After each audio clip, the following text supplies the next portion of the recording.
السلام علیکم ورحمۃ اللہ تعالی وبرکاتہ۔ معزز محترم موقر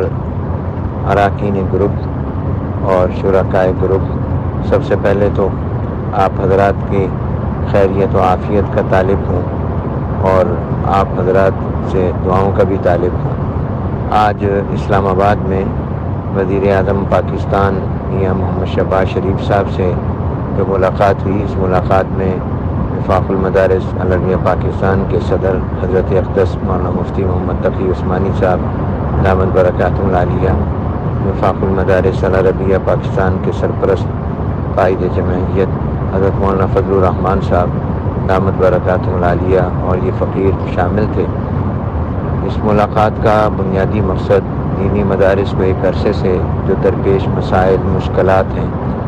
ان کے حوالے سے بات چیت کرنا تھا، اور جو زیر التوا ہیں ان پر گفتگو کرنا تھی، کیونکہ حکومت کی تبدیلی کے بعد سے یہ مجلس عاملہ نے بھی طے کیا تھا کہ موجودہ حکومت سے بات کی جائے اور ان مسائل کو حل کرایا جائے، جس میں سرفہرست مدارس کی رجسٹریشن ہے، مدارس کے بینک اکاؤنٹس ہیں اور اس کے علاوہ دیگر بہت سارے مسائل ہیں۔ تو اس پر ایک عرضداشت بھی ہم نے کوئی تقریباً 11-12 اہم مسائل پر پیش کی، اور پھر زبانی گفتگو بھی ہوئی، بریف بھی کیا گیا۔ اس میں وزیر اعظم صاحب نے یہ کہا کہ آج کل چونکہ بجٹ درپیش ہے، اس لیے ہم بجٹ اجلاس کے بعد انشاءاللہ ترجیحی بنیادوں پر ان تمام مسائل کو باہمی مشاورت سے حل کریں گے۔ اللہ کرے کہ یہ وعدہ پورا ہو۔ پھر اس مجلس میں ملک کی معاشی صورتحال بھی زیر بحث آئی، اور حضرت اقدس صدر وفاق دامت برکاتہ العالیہ نے اس بات کی طرف بھی متوجہ کیا کہ ملک سے سودی معیشت اور نظام کا خاتمہ ہونا چاہیے۔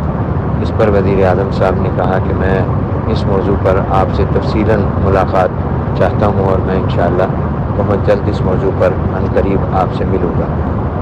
یہ آج کی گفتگو کا خلاصہ ہے، تو میں نے آپ کو صوتی پیغام کے ذریعے پیش کیا ہے۔ دعا فرما دیجیے اللہ کرے کہ مدارس کے مسائل حل ہوں اور دینی علوم کے یہ سرچشمے آزادی کے ساتھ، اپنی خود مختاری اور خودداری کے ساتھ اور حریت فکر و عمل کے ساتھ قرآن و سنت کے علوم کی